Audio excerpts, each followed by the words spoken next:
the BBC Pidgin, and you're also live on Punch. So, sir, you held a meeting yesterday, breaking this morning, and we heard news of the strike being extended. Can you tell us more about the meeting for Nigerians to know what's actually going on? You recall that on the 13th and 14th of February, we declared a 4-week rolling strike. The idea that it will be within 4 weeks, government would have resolved all the issues that we have with our 2020 memorandum of action on how to implement our 2009 agreement, which unfortunately it did not do. Today is that strike ended yesterday, and nothing tangible has been done. All the issues, because I remember I said that we did all before we keep on signing MOA, MOU. We'll start that we will not sign. Do something that people will see, Nigerians will see, the students will see, and nothing was done. That's why when we met today, we review all the situation, and to also give the time again, because if I don't say we are declaring definite strike, we are giving a timeline again. We have rolled over that strike for another 8 weeks. Since they say they couldn't do it in 4 weeks, let's hope that in 8 weeks they will resolve all this problem, and our school can come to normal. So then we have what look like at least improvement in the structures, in the facilities, and everything. Sir, you'll be having series of meetings with government, the Minister of Education, as well as the Minister of Labour. Are you saying these two government officials have not done anything tangible so far? There's nothing. All we had with them, we have only met with the Minister of Labour twice, and all they gave us are also promises. We will do this within this period. We will do this within this period, like they have done in the past. And for our members, if you are promised in the past since 2009 and you didn't promise, why would they believe that you will change? Anything will change? And we believe that if we were serious about resolving this problem, if we were serious, within 4 weeks all the problem would have been resolved. You don't have to give promises to get the white paper out of the company. You don't need 4 weeks to release some money to take care of revitalization as we agreed. If we are really serious that there is a problem in education, it will take 4 weeks. If I also come and sign the agreement with Rich, from which we have a draft agreement in May 2021, it will not take 4 weeks. They will have completed nothing, as usual. Okay, so sir, so yesterday the Ministry of Education, according to the education spokesperson, Mr. Ben Gong, he said that the government has been, engaged in series of action to make sure that this proposed strike is averted. And he mentioned something that, okay, we are not in a situation of war, so that if ASUU wants to come to the negotiation table, then there is no need for ASUU to go on strike. So what do you think about this? You see, it's the usual way they speak in the ministry. The union ASUU did not go on strike at all in 2020. We're all aware of that.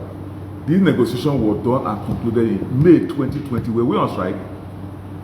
Actually, people who are actually using gun, using hardship to punish the union, are this same Ministry of Education and their counterpart.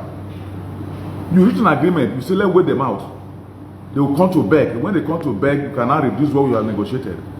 So they are the one using the gun.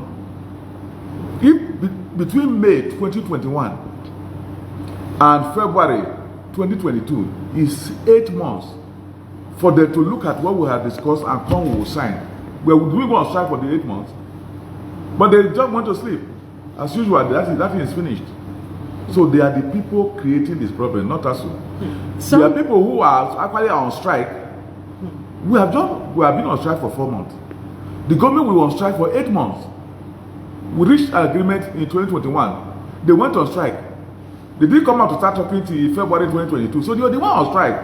They were on strike for 8 months. We have only gone for 1 month, and they're already complaining. They went on strike for 8 months. 8 good months. Now, after the 8 months, we have started our own strike. They quickly came that they are setting a panel to look at it. Why did you do it 8 months ago? Okay, so sir, one of the reasons that the government has been given is that there is a depletion of funds, that the government does not even have enough funds to pay salary, and so they will not be able to release the end allowances and other funds So what do you think of this? Because, you know, when we also look at it, we will see that Nigeria has been engaged in a borrowing spree for a while. So do you think the government is right to even come out and say, okay, we do not have enough funds, so we will not be able to attend to you now? Because this is something that the Minister of Education has said. This is something that the Minister of Labour has also said. In fact, specifically, he said that there is no money, but I would talk to the Minister of Finance. The Minister of Finance will go and look for the money. Let me also put it this way. Is it true Nigeria has no money? Our answer is no. They either have a lot of money they could use. Two, with the Nigerians say because they don't have money, they will cancel the 2023 election. But I know they are giving INEC 320 billion. Would they say because there's no money, we will cancel the election? Election and education, which one is more important? If they say they don't have money, would they say cancel election? If they say they don't have money, would they be spending 10 billion or so they are used to renovate the presidential wing hospital? If they don't have money, would they have money to release about 30 billion? I say they are used to renovate I think a new phase in the National Assembly. If they don't have money, the railway from Kaduna, 1.30 trillion to Niger Republic, is that more important than education? Where is that money coming from? So it's just the issue of priority. In most of the country, you can, as a serving public officer, you can hardly travel in a year. But Nigeria, you see a minister traveling 100 times, 30 times in a year, collecting DTA. If they say they don't have money, where did they get money to increase their DTA? Remember, last month, the president signed that they have double DTA. Nobody is on strike, or nobody is carrying gun, nobody is on strike. Who benefits from DTA? Political officials does. Travel to London, travel to Abuja, travel to this thing. We are doing, what do you call it?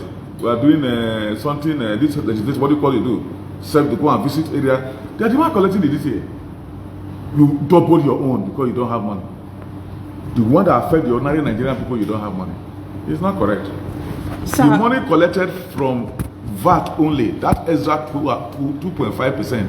If you say you are putting 1% of it to education, you sort out the problem. The money you are collecting as stamp duty, if you say let's put half in education, you sort out all the problem. As I speak to you, even the third fund we are talking about, many of the big companies, big make companies are no more paying tax. What do they say? Because they don't want to pay tax. I say I want to do road from Kene to 1 kilometer. They say that you are exempted for tax for the whole year. You don't pay the tech fund tax. So that's the new thing they have found out. So that you don't pay tax, pay anything. They say I want to tar road to my village. You say not pay tax. So that is it. It's not the issue of money. It's the issue of priority. So now, what is the fate of the students? Because they are the ones that are bearing the brunt of this. I remember about 2 weeks ago, the NANS, National Association of Nigerian Students, they took to a protest to the National Assembly and also visited the Minister of Education. And you now, the union, extending this strike by 8 weeks. That is approximately 2 months. What do you have to tell Nigerian students at home now that are begging the union to please call off the strike for their own sake? Thank you very much. University is not a universal institution where you have students coming from over, mixing and have interaction with other students. Where you have lecturer coming to teach you, you are a student in the University of Benin, lecturer going to teach you from Poland, from England. That is a university. But today, what do you have? The university we have are just Nigerian students. So they are not getting the benefits those of us who passed through school in those days have. Why? Because the system is bad. Nigerians are running to Ghana, to Benin, to mix up with Ghanaians. Is any Ghanaian coming to Nigeria? Is that what they want? That they have the university contracting? I also ask this question whenever I talk to the press. In the 70s, 80s, do you have a building collapsing in Nigeria? The answer is no. But they passed through the laboratory, through the system. But today, is there any month a building does not collapse? Because they don't have the proper training in practical terms. So that's what we are doing for them. It's for their own interest. When we started school, you won't see a student living on campus, living in shanty. Because the government will ensure that they are hostels in the event that will house the student. Today, how many students say in hostel? Less than 10%. Because the students have abandoned that, and the students are not interested. So it should be a collective struggle. And we have challenged Nigerians. that any day the parents and the students take up this fight, we'll go back and allow them to take the fight. But they are all silent, they are all watching. Any day the students and the parents take up the struggle to revamp our university, to ensure that the government they elected to serve them take education as priority, we will abandon the struggle and watch them. Okay, so sir. it's left to them. Okay, sir. So one of the bones of contention between the federal government and ASU is the deployment of UTAS. And people who have been following this for a while have, it has really become a household name in the Nigerian media. And for people who do not know the meaning of UTAS now know the meaning of UTAS. So with the way the federal government is, delaying on this deployment of UTAS, will ASU be willing to, enroll on the IPPIS platform, pending the time that the federal government actually comes out with a comprehensive report on UTAS and say, okay, finally we have certified this platform and then you can go ahead. Will ASU be willing to at least enroll on the IPPIS platform? You see, in 2020, we bore 9 months without salary with our children, even during the peak period of COVID-19, because we say our peace is back. And we have been vindicated. The Auditor General of the Federation has released a report 1990, same year, 2019. And you need to get that report. All of you use your Freedom of Information Act and get the report of the Auditor General and look at the damage IPs have done to this country. IPs was purchased by World Bank on behalf of Nigeria in 2006. The idea is to solve our problem. You know what they did? Instead of buying a holistic software that we call Nigeria's own, they bought it in such a way that any staff who gets job today will pay money to that company. So if you get a job in Nigeria today, Nigeria start paying to you since 2006. And that's why our so-called debt is accumulating. World Bank bought and will tell you the amount. So that is it. The program is useless. And as a union of academics, we will not accept what is useless. If they want to shut down, let them shut it because we didn't enroll, because we will never enroll. Because it is not correct. And we have developed a system that will be tested and passed. Score between 77 and 90%. Passed. And you say you are not using it because of in the interest of a few individuals who are making money from my piece. So we will not accept it. So what's next after the 8 weeks of the strike? We expect that in the next 1 or 2 weeks, the federal government should solve all the problems and students come back to school. If they solve it next week, the students will come back to school next week. But if at the end of the 4 weeks, 8 weeks, they say they also become natural land, then we will meet again and take another further decision. Okay, so sir, the Minister of Labour last week, while addressing members of the NLC, he said that it's because he has the interest of the Nigerian students. That is why he has not deployed all these trade union actions. When you talk about no work, no pay, and maybe charging ASU to the industrial courts.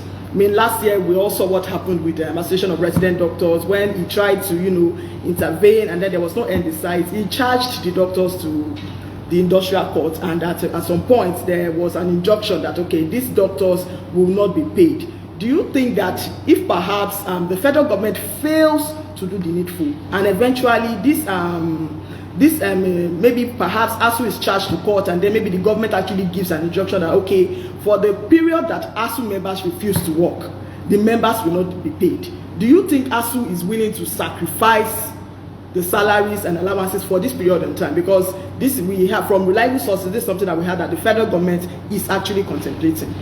Well, there are two. I will respond to it in 2 ways. For the doctor you were talking about, if a doctor is on strike and there's a patient and he dies, it's gone. Can't retrieve it. But if a lecturer is on strike and the student didn't have a 1 semester, when they come, they sacrifice their time to ensure those students meet up those semesters. So if they want to go in that way, we can also do it. My university, we're just finishing, we are running off first semester. When we come back, we'll not take that exam. We'll start second semester. The student will be there, that thing will be there. Is that what they want? Which means that student can never graduate. We'll leave that period and start second semester.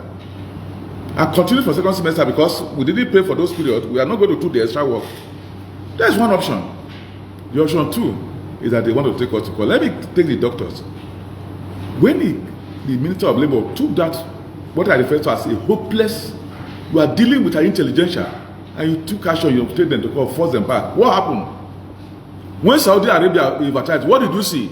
They all left the country. Who is the loser? Nigeria is the loser. as we speak, so the doctor has been trooping away because of that action by the minister. Instead of solving a minor problem, you say you want to force them to call for them. And they came back and they have left the country. I had a sister who had a major injury, and I took her to a hospital in Asaba. On getting the orthopedic Federal Medical Center, the orthopedic doctor there, they told he just left a week after that, and nobody had to transfer her back to Benin. That is what Ngige, the Minister of Labour, had done to this country. As I speak to you, not less than 10,000 qualified and experienced doctors that should be treating our people here have left the country because of that his action. When you easily have, and meanwhile the court had given a judgment nullifying that action by the minister. You said it last week. The court had given a judgment, but that single action has cost this country hundreds of $millions for training those people that he has sent away. The same thing with academics. If he tries it, I can assure you, bulk of the egghead, the real people who are academics will leave the country. Because they have jobs waiting all over the country. People are looking for them. So if you want to go this bizarre way, let him go.